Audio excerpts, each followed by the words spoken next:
Hello everyone. What are the differences between Alien, the RPG, and Mutant Year Zero, and all of its standalone add-on Mutant Year Zero games?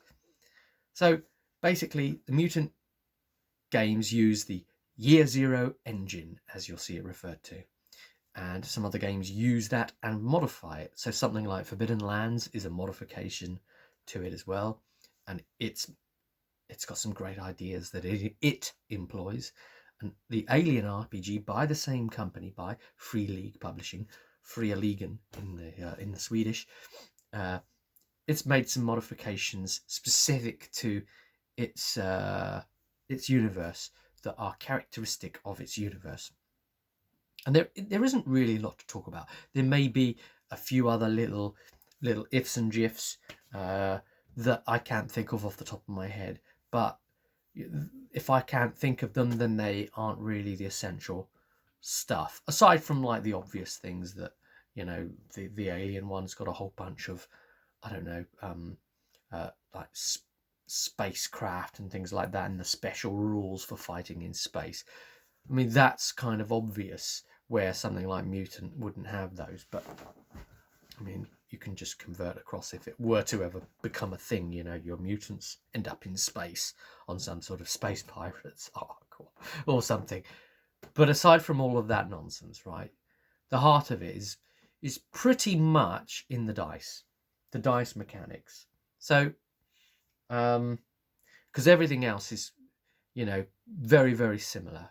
You've got the 4 stats and skills that come off it, and yeah, okay, you know, the names of the skills are named a little bit differently, but within all the different mutant games, you'll see that the skills are named differently depending on whether you're an animal mutant or a mutant or a human non-mutant or a robot.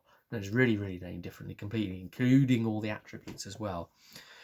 So the actual key differences, the ones that I think are important, are the fact that you have a 13th skill in Mutant, whereas in Alien you don't. And that 13th skill is, you know, it's class specific.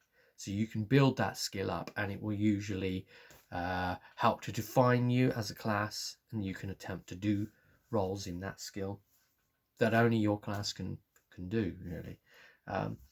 That's a big one. But the main one is the dice.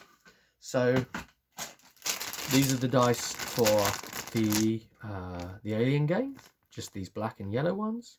The black ones are the base dice, the yellow ones are the stress dice. See, these have the face hugger on, the yellow ones, they're ones. Whereas the ones on the other ones, on the black dice, are just regular number ones.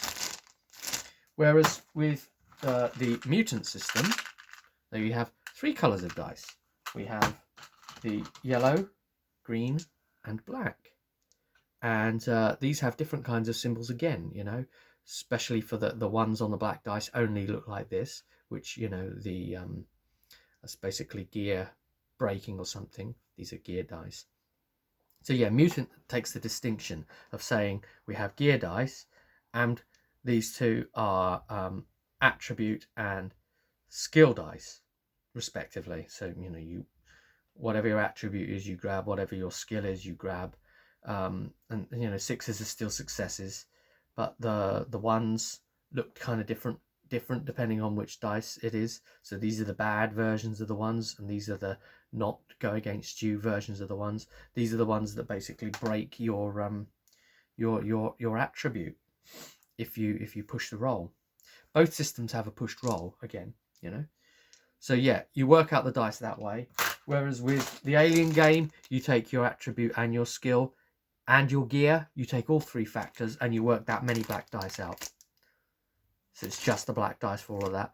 And then you gain stress as you go along. The amount of stress you've gained is how many of these yellow dice you use. And if you push rolls, you re-roll everything. But ones that come up on the blacks don't count, just like the skill dice back over here on the mutant one.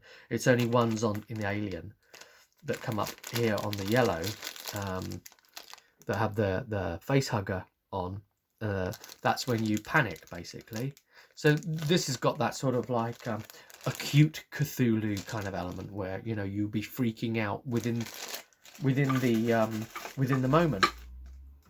So that's a big one, because you know you've got stress and psychology and panic coming in on the Alien game all the time, and on this one you've got breaking stats instead, because stats don't get broken over there. Basically, the downside is you do a panic check and that's it. You can push a roll, and basically pushing a roll in Alien, you add an extra stress for pushing the roll. And if you roll a 1 on any of those dice, the thing fails and the panic check happens and you suffer all of that. The difference completely with Mutant is that you take your dice pool, right? You roll them, and all the ones that are 6s and 1s are locked in, basically. And then all the ones that are between 2 and 5, if you wish to, you can push your roll. So there's no stress mechanic here. You can just choose to push your roll. And if you push your roll, you take all those ones between 2 and 5 and re-roll them. You can normally only, you know, push once, unless some sort of talent lets you override that sort of thing. And any of those rolls that are then successes, you then gain a success. But any of those that are 1s, you will take damage to that stat. So we don't damage stats over here in Alien. You just have an HP and that gets damaged, or you just panic outright and that's that. Here, stats get damaged. All 4 of your stats can get damaged. So, you know, you can have like your agility get damaged, or you can have your wits get damaged, or sometimes it can be like an emotional damage. It can be doubt or something like that. And you've got specific ways of healing them in particular. So agility is usually, you know, you need to drink to get your agility back. If you want to get your strength back, and strength, there is no like HP. Strength is what just goes down when you take damage. Even though in Alien it's effectively the same thing, your strength is your HP. The stats don't go down, the HP just goes down. When your strength basically hits 0, you've been broken, and you take a critical injury for, you know, if it's like combat damage or whatever sort of thing. Yeah, you know, rolling these guys trying to get successes, more 1s mean it's bad, and sometimes, you know, it can be like a decision to make on this, because you might have, say, had a 6 and a 1 here and a whole bunch of more pool of dice, and decide, well, if I re-roll these, we can't re-roll the 6 and 1, so we know we've got a success there, but we know we've got a damage there as well. So it might be something important, like, say, your gear die might be sitting on a 1 and you can't re-roll it for a push to roll. So you might say, well, this is really important, I'm going to push it, but my gear is definitely going to take some damage. Or, you know, you might have a gun that's got like +1 on it, and that's gonna kill the gun. It's going to render it useless. It's going to break the gun completely, and you're going to need someone to come along and fix it or whatever. But you do that knowing what the damage is going to potentially be on, you know, for. So it's quite important to know the distinction on these dice, especially the distinction between the yellow and the green on this. So does that make sense? You can break a stat, and as soon as a stat is broken of that type, you're broken in that way for that stat. And you're down, and you basically need healing up from that stat. And I'd say really that's the big one, the way they work. So you'd work on basically healing those, depending on what they need. It might need sleep, or it might need, you know, whatever it is, you know, just rest, or eating, or whereas Alien, it's just you know, you can heal stress and HP at the same time just by resting. You just stop for a turn, an action. A turn basically is anywhere between 4 and 8 minutes, which usually gives you enough time to, I don't know, investigate 2 areas, 2 zones. A corridor or a room is a zone. Mutant doesn't make any of those distinctions.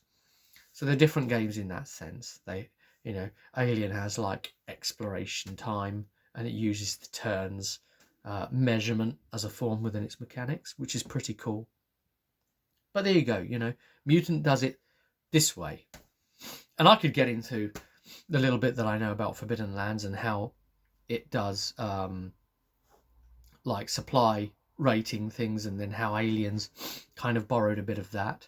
So like with its supply levels, Aliens done the thing like, oh, if you've got air within a thing and there's a supply level of 5 in your suit for air, you roll 5 dice, and every one that comes up when you've rolled it, that will knock that supply down by that much. Yeah, but of course, that's your air running out, you know. And, you know, Forbidden Lands, stuff like that, it does it with food and water, it does it that way. Whereas with the Mutant games, it always just, you know, works it out by, did you eat today? Did you drink today? You carry food and water on you. Those aren't supply levels. So, I mean, you could choose for it to be easier and run them as supply levels. But you get into Forbidden Lands a little bit there with kind of a bit of cross in that way too, and how that works. The other big thing, of course, also is the fact that you can, you know, activate your whatever your gimmick powers are for your thing.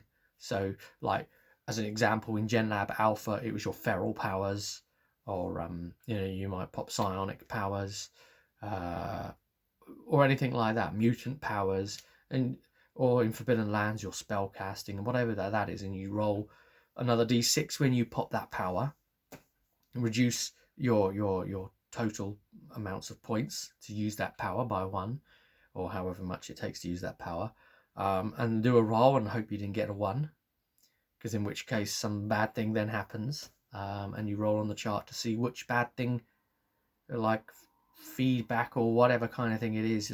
If you're like an animal or something, an animal mutant, you know, you might have just gone bonkers and gone up into a tree and reverted to some sort of animal based kind of behavior, or forgotten how to talk for the day or something nuts like that. So I mean, there's those differences too, but they are effectively the same mechanics and the same system. So it's just really how to, you know, try not to get confused and just be aware of what the kind of differences are. And hopefully this video will kind of prime you for that. I'll see you at the next one.